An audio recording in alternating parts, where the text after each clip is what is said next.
எல்லாருக்கும் வணக்கம். நீங்கள் பார்க்குற தமிழ் பறவை. இந்த வாரத்தோட ரிவ்யூ வை ராஜாவை. இந்த படத்தில் கௌதம் கார்த்திக், பிரியா ஆனந்த், சதீஷ், விவேக் சார், அப்புறம் தனுஷ் சார், தப்சி மேடம் நிறைய பேர் நடிச்சிருக்காங்க. வில்லன் பேர் தெரியல, சாரி. நல்லா சிறப்பாக நடிச்சிருக்காரு அவர்.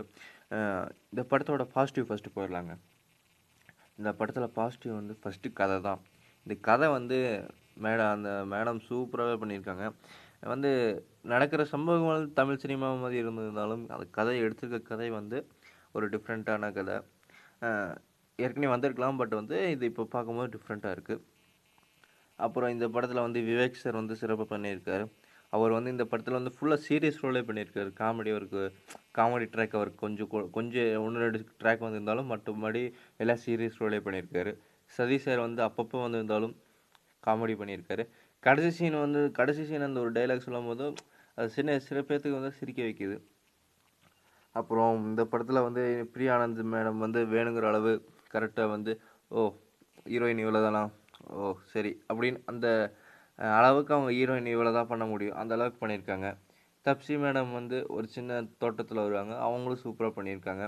வில்லன் சொல்ல வேணும், அவர் வந்து சிறப்பாக பண்ணியிருக்காரு. வில்லன் வந்து சூப்பராக பண்ணியிருக்காரு. தனுஷ் சார் லாஸ்ட் சீன் வருவார்.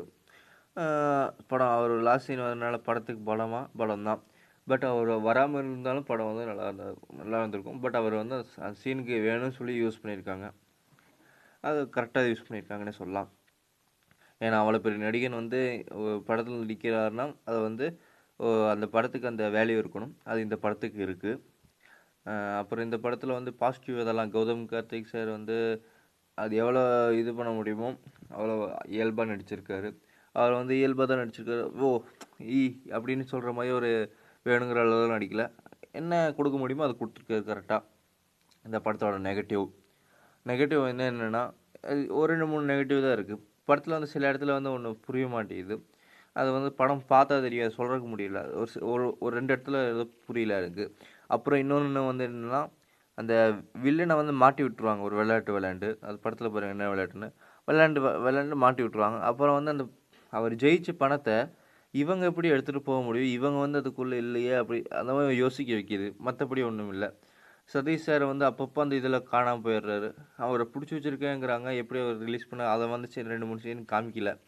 பரவாயில்ல, இருக்கட்டும். மொத்தத்தில் படம் வந்து சூப்பருங்க. கண்டிப்பாக போய் பாருங்கள். சின்ன குழந்தைலேருந்து பெரியவங்க முடியும் எல்லாருக்கும் வந்து இந்த படம் கண்டிப்பாக பிடிக்கும். யாரும் பிடிக்காதுன்னே சொல்ல முடியாது. ஒரு என்டர்டெயின்மெண்ட்னு சொல்லலாம். கண்டிப்பாக நீங்கள் கேட்கலாம், தேட்டருக்குள்ளே போயிட்டு வெளியே வரும்போது நல்ல படம் பார்த்துட்டு வந்திருக்கோம், காசுக்கு ஒர்த்தான்னு கேட்டால் கண்டிப்பாக காசுக்கு ஒர்த்து தான். ஒரு நல்ல படம் தான். நீங்கள் போய் கண்டிப்பாக தேட்டரில் பாருங்கள். இந்த படத்துக்கு என்னோடய மார்க் 5க்கு 3. மீண்டும் ஒரு விமர்சனம் அதாவது வீடியோவுடன் உங்களை கூடிய சந்திக்கிறேன். நன்றி, வணக்கம்.